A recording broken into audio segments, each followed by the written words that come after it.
As is often the case, men want to marry beautiful women, while women want to marry wealthy men. In today's world, people sometimes value money more than human life. But is that true for today's story? Welcome back to Crime Documentary Files. On the morning of February 7, 2013, an Asian woman named Wang was waiting for her friend Novi to join her for coffee and a chat. However, Novi never showed up, and her phone was unreachable, which made Ms. Wang very worried. So she decided to go to Novi's house to check on her. When she arrived, she encountered a white man in his early 70s, who introduced himself as John Chardon, Novi's husband. John told Ms. Wang that his wife had left the house that morning, which made Ms. Wang very suspicious. Even stranger, there were 2 women in their 30s in the house. When asked, John explained that they were his daughters from a previous marriage. While the explanation seemed reasonable, Ms. Wang still felt uneasy. How could someone who was cheerful and had dinner the previous evening, even making plans to meet for coffee the next day, suddenly leave? Furthermore, Novi had 2 young children and a beauty salon, making her sudden departure very questionable.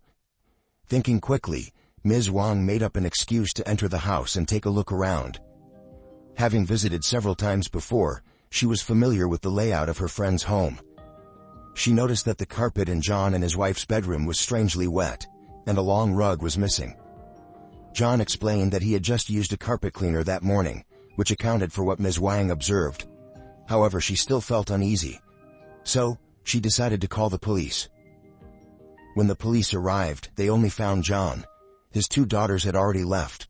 From John's statements, the police learned that his wife, Novi, was from Indonesia. After marrying John, they lived together in Upper Kumra, north of Gold Coast. John stated that when he woke up at 6 a.m. that morning, he heard his wife mention going out, but being half asleep, he didn't remember where she said she was going.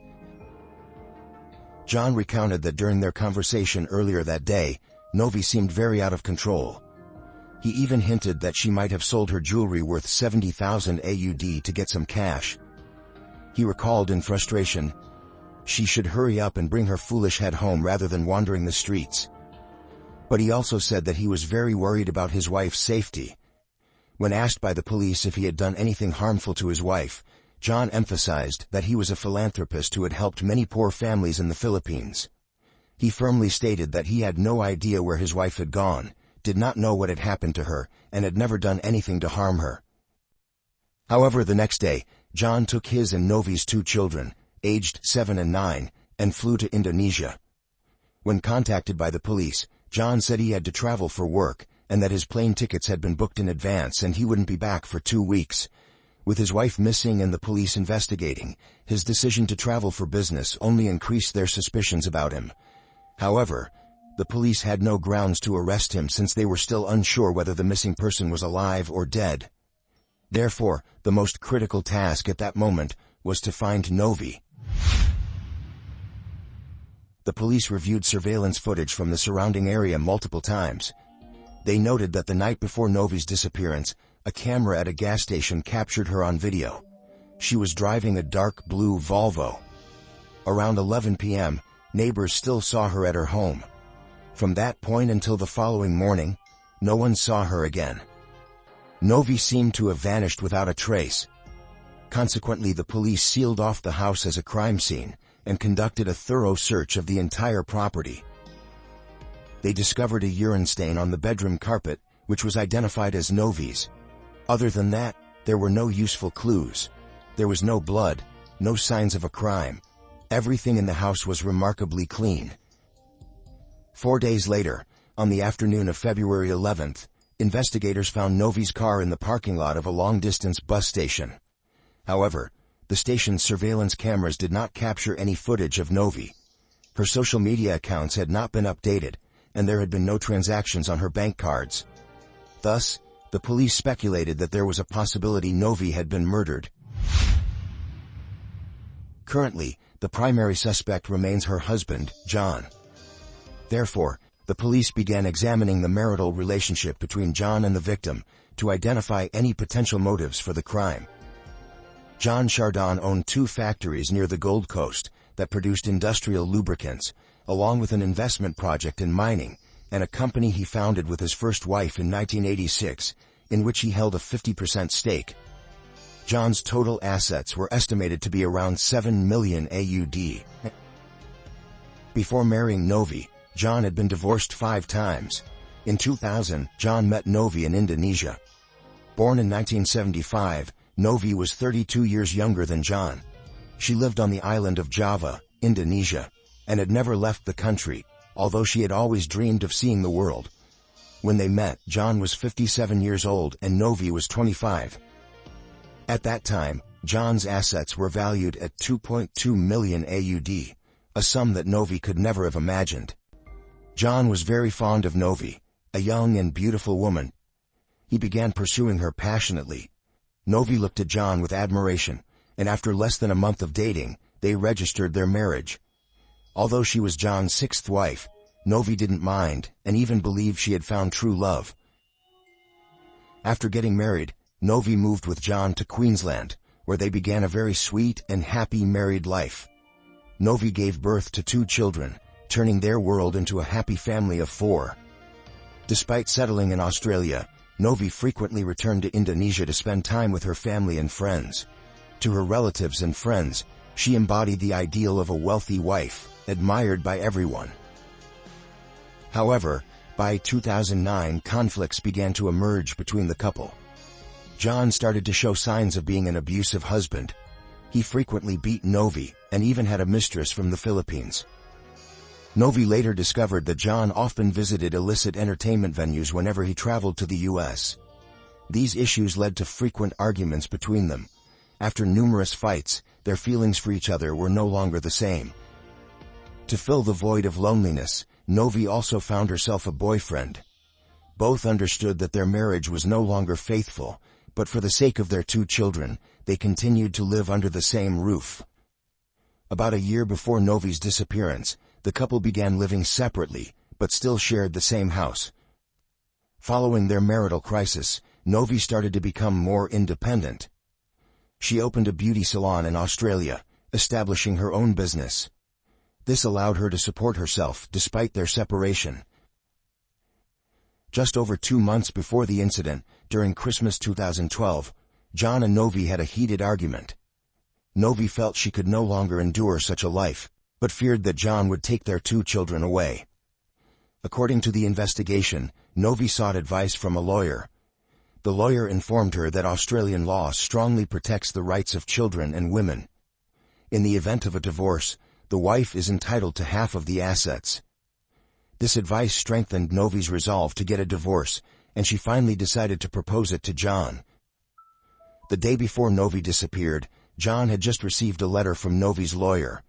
The letter stated that Novi wanted 50% of John's assets, which amounted to approximately 3.5 million AUD, and that after the divorce they would share custody and jointly raise their 2 children. That evening, Novi and Ms. Wang had dinner at a restaurant until 11 p.m. before returning home. After that, Novi mysteriously vanished. After Novi's disappearance, the police continued their efforts to find her, but their efforts yielded no results. More than 3 years after the incident, the police received information from neighbors. A neighbor named Rachel Willie revealed that 2 years prior, Novi had traveled to the U.S. But before leaving, she told Rachel that if she did not return from the trip, it was likely because John had killed her or hired someone to do so. Novi instructed Rachel to contact the police if she did not return. However, after that trip, Novi never mentioned anything similar to Rachel again. Just before Novi went missing, Rachel called her. At that time, Novi was picking up her children from school and told Rachel about her impending divorce from John. Over the phone, she calmly stated that everything was over and that the divorce would be finalized that day. The only remaining issue was her business affairs. That evening, when John returned home, he drove into his garage at high speed. In doing so, he crashed into the garage door, creating a loud noise that caught the neighbor's attention. Another neighbor reported that he and his girlfriend heard noises that sounded like gunshots that night. However, no other neighbors heard similar sounds. The police then investigated John's factory and interviewed the workers. One worker mentioned that a few months before Novi's disappearance, he stumbled upon a box at the factory labeled with John's name. Out of curiosity, he opened it and found a gun and some bullets inside, though he did not recognize the type of gun. Another worker reported seeing John drive to the factory on the night of the incident. However, the car only stayed for a few minutes before leaving. This raised the question, why did John rush to the factory that night? A different employee recalled receiving a phone call after Novi's disappearance from someone claiming to be John's daughter, asking him to retrieve a box from the house and deliver it to another one of John's daughters. This was the same box his colleague had discovered earlier. These two daughters were John's children from a previous marriage and were in their 30s, the same women Ms. Wang had seen at John's house. When questioned, the elder daughter, 34-year-old Candy, stated that her father, John, had given her the box and instructed her not to open it. She had never opened it, assuming it contained some important components and items. Feeling uneasy, she asked someone to deliver the box to her sister, Angela. Eventually, a friend of Angela's hid the box. The police asked Candy if her father had given her the box on the morning after Novi's disappearance, but Candy denied this. However, she admitted that she and her sister had indeed been at their father's house the morning after Novi went missing. Throughout the investigation, the police believed that if Novi was killed at the house, it would have been very difficult for John, at the age of 66, to move the body and clean up the house by himself unless he had help. So, could his two daughters have assisted him? In 2014, the police discovered that John and Novi had previously lived in another villa on the Gold Coast, located in the Newton area. This house was quite secluded and had been excavated and repaired multiple times. 1 year after the incident, the investigative team suspected that this location might hold clues, so they brought in digging equipment and excavated 4 meters deep in the yard. They found 2 cars, a white Ford F-100 and a black Nissan Navara. But why did John bury these 2 cars? On March 13, 2014, the Australian police issued a public reward of 250,000 AUD for anyone who could provide valuable clues about Novi's disappearance. This reward led to numerous tip-offs from the public. One witness reported that around 10 a.m. on February 10, the day before Novi's car was discovered, they saw the car at the bus station. There were some clothes scattered around the car, and an older woman standing nearby looking worried. Across from Novi's car was a white Ford, with a short, overweight bald man and a young woman trying to start the car. The witness mentioned that the scene looked very suspicious, particularly with the clothes scattered around. Subsequently, the police discovered through surveillance footage that the white Ford seen at the bus station that day was one of the 2 cars unearthed from the villa. So, was the bald man the witness saw John? And were the 2 women his daughters? On January 28, 2015, a search team consisting of 50 volunteers conducted a search and excavation near another property of John's in a rural area, covering a total search area of 3.6 hectares, but they found nothing suspicious. By June 17, 2016, after 3 years of investigation, the police had collected 200 witness statements and finally had enough circumstantial evidence to arrest John and charge him with murder. However, moving from an indictment to a conviction was still a long journey. As the investigation continued, people began to uncover the dark side of the seemingly charitable man, revealing him to be a depraved, perverse individual. The police discovered that in the 1990s, John had a criminal record and had been convicted of child sexual abuse. After being detained, John continuously denied killing his wife. The police made a covert arrangement with Peter Ford, one of John's cellmates, to act as an informant.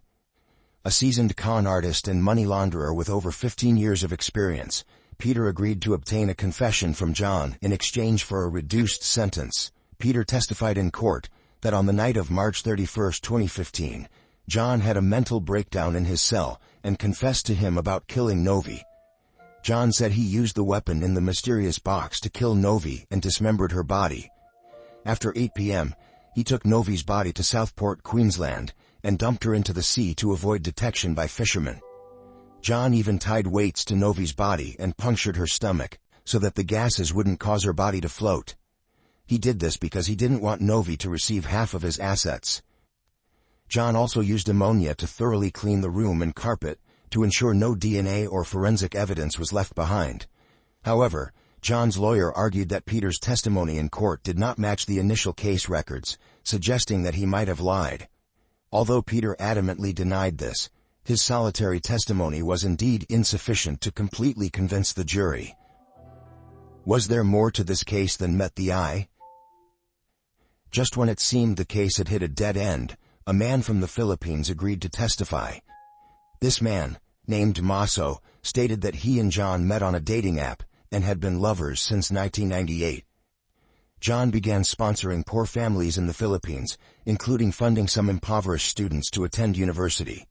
However, John demanded that these students fulfill his sexual desires as a form of repayment. In return, he would provide additional support, such as repairing their homes and supplying food. John told the judge that this wasn't perverse, but just his unique way of loving someone else. In 2011, John met Maso on a dating platform. Early in 2012, they met at a hotel in the Philippines. John asked Maso if he could kill someone. Although Maso was a bit surprised, he tried to stay calm. He asked, "Who do you want to kill?" John replied, "I want to kill my wife," and added that if Maso couldn't do it, he could help find a hitman to kill Novi. He even offered to pay $10,000 to have his wife killed discreetly.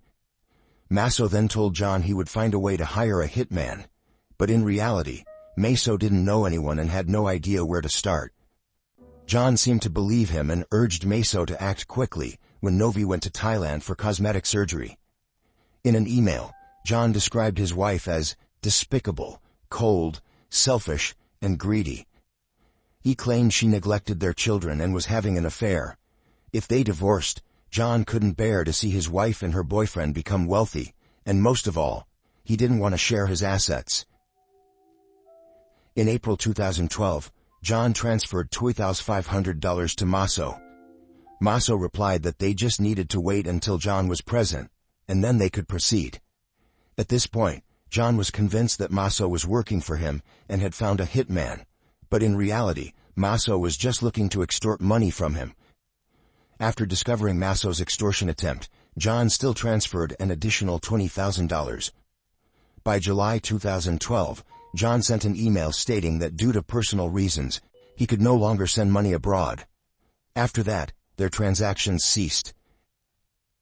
Facing Maso's testimony in court, John defended himself by claiming he had asked Maso to find someone because he needed a bodyguard.